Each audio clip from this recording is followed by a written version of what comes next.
Boundless the Audiobook, articles and blog posts from Boundless.org, presented to you in audio form. The Dangers of Cynicism by J.R. Briggs. Cynicism may not destroy you in a few hours or days, but if it goes unaddressed, it will wreck your life. As a leadership coach, I have the privilege of working with leaders from many different industries, backgrounds, and experiences. These individuals share deeply and honestly with me about their inner world. There's one ministry leader who for years has battled cynicism in his own life. There was a 2-year stretch where he fought certain internal soundtracks daily. Nobody will change. What you're doing won't make any difference. You're wasting your time because ultimately it doesn't matter. Nobody knew this leader was struggling. Externally, everything seemed fine. But no one knew the truth, that he was weighed down by a cynical spirit, and it was suffocating. That leader was me. What does cynical mean? Cynicism is everywhere. Our culture is saturated with it. It is the spirit of our age. It sounds like, that's cute. Like that will make a difference. Oh really? We'll see how that turns out. Must be nice. But what is cynicism really? It's when we mistrust or distrust the intentions of other people. It's the belief that everyone is in it for their own self-interest. There's always an ulterior motive, and therefore no one can be trusted. It says, I know best. I am knowledgeable enough to know what's really going on, and you do not. Ultimately, cynicism is an unhealthy response to disappointed expectations. The late comedian George Carlin quipped, "Inside every cynical person, there is a disappointed idealist." Cynicism usually involves 3 feelings: hopelessness, helplessness, and bitterness, often expressed as smugness. In it, we have a general sense that this is how it's going to be from now on. Some equate cynicism with skepticism, but dig a little deeper and you'll find that cynicism and skepticism are not the same thing. Skepticism isn't so sure. There is an uncertainty, but also an open-mindedness. Cynicism assumes a posture of closed-mindedness. It hardens and distances us and attempts to elevate ourselves above others. The origin of cynicism. It's no secret that we live in an age of distrust.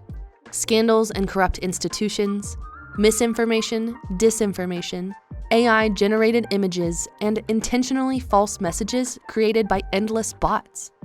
Social media influencers who are just a little too polished and perfect on their feeds. A trust-starved culture is a petri dish where cynicism grows rapidly. So how did we get here? Cynicism means something different today than it originally did. The school of cynicism began in Greece in the 4th century BC by a student of Aristotle. This school of philosophy explored important questions around human nature, customs, and shame. In fact, cynics believed the highest form of wisdom was to live according to nature and not man-made customs or social constructs, even laws. Self-sufficiency and shamelessness were key virtues. The goal was to shock others by questioning the unspoken societal rules that existed. Adherents lived radically ascetic lives, often living in the streets and engaging in public defecation. In fact, the word cynic means dog-like in Greek, a nod to the animal's scrappiness and lack of inhibition. The most famous cynic was Diogenes of Sinope, and he was one eccentric dude. Plato once referred to him as Socrates gone mad. He found a large clay water jar and lived in it. He would urinate on people he didn't like and defecate in public, often outside and sometimes inside of theaters, ostensibly to communicate the triviality of most everyday activities. Nicknamed Diogenes the dog, he considered the moniker a compliment. Why are we so cynical? There are countless Diogenes today. They may not live in clay pots, but they're there. If I can be a bit direct, aren't today's cynics those who think they have it right when everyone else has it wrong? Who metaphorically urinate and defecate on others and their ideas by assuming the worst in them? Aren't cynics brutishly dog-like in their mentality and behavior? Sadly, this attitude of jaded negativity has infiltrated even Christian circles. It is important to remind ourselves that sarcasm, a sneaky sister to cynicism, is not a fruit of the Spirit. In fact, it runs counter to it.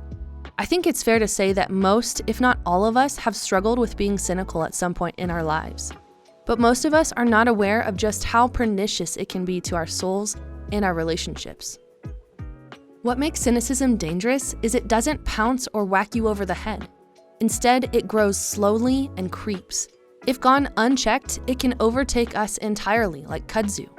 It's like a leaky roof. If we ignore it, it will only get worse. Or like a boa constrictor, which almost imperceptibly squeezes you down every time you exhale.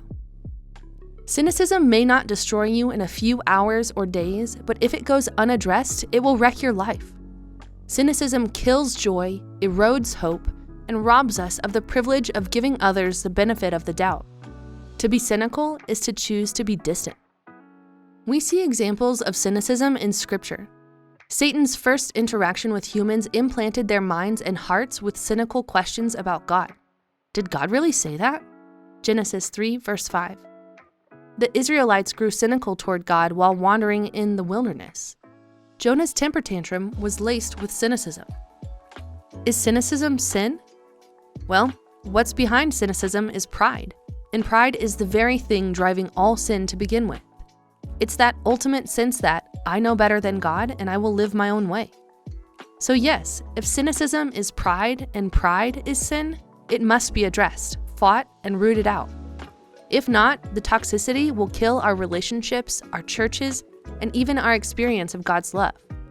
Paul Miller, in his book, The Praying Life, writes, "Unless we become disciples of Jesus, this present evil age will first deaden and then destroy our prayer lives, not to mention our souls.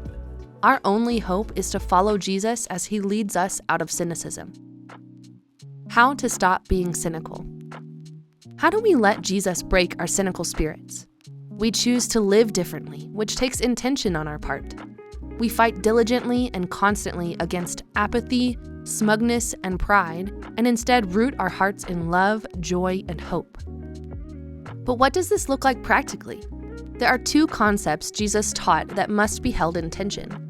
First, we are to be as innocent as doves and as wise as snakes. Hopelessly naive people who are out of touch are all dove and no serpent. Cynical people are all serpent and no dove.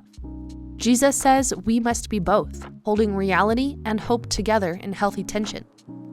The second is to be childlike, but not childish. One of the most practical ways to overcome cynicism is to think like a child. Jesus said, "Unless you become like a little child, you will never enter the kingdom of heaven." Matthew 18, verses 2 through 4. Interestingly, I've never met a little child who was cynical. Have you? Jesus wants us to grow up into maturity, but he also wants us to have the heart of a child, to wonder, to ask for help, to hope and dream, to experience joy easily and publicly. He wants us to live like children who see the world with fresh eyes, who don't take ourselves too seriously, who laugh and cry and have no problem admitting our weaknesses. More specifically and practically, I've tried to purposefully address the cynicism that remains in me. As such, I've entered into some creative spiritual practices. Here are a few I've tried and found helpful. Noticing my cynical remarks and sarcastic comments and naming them. Naming things has a way of taming things, and when I notice a cynical statement or sarcastic quip, I must be quick to confess it. Inviting other trusted friends to call out cynicism in me and pray with and for me in this area. Keeping a daily gratitude journal that I write in first thing in the morning. Engaging in the spiritual practice of giving people the benefit of the doubt. At first it was hard to do, but I've found there are many surprising benefits. Watching children play and at times getting down on all fours with them at church in order to play with them. Purposefully surrounding myself with tender-hearted, hope-filled, joy-saturated people. While cynics are fault finders, the Apostle Paul wrote that love always trusts, always hopes, always perseveres. 1 Corinthians 13, verse 7. I find I need to be around these kind of people who serve as models for a different way of living. In a world saturated with cynicism, the most revolutionary thing we can do is embrace and articulate hope. It is our responsibility and joy as followers of Jesus to not succumb to cynicism's alluring force. Instead, we are empowered to live a life of hope and joy and compassion that looks beyond ourselves to a different way. the way of Jesus.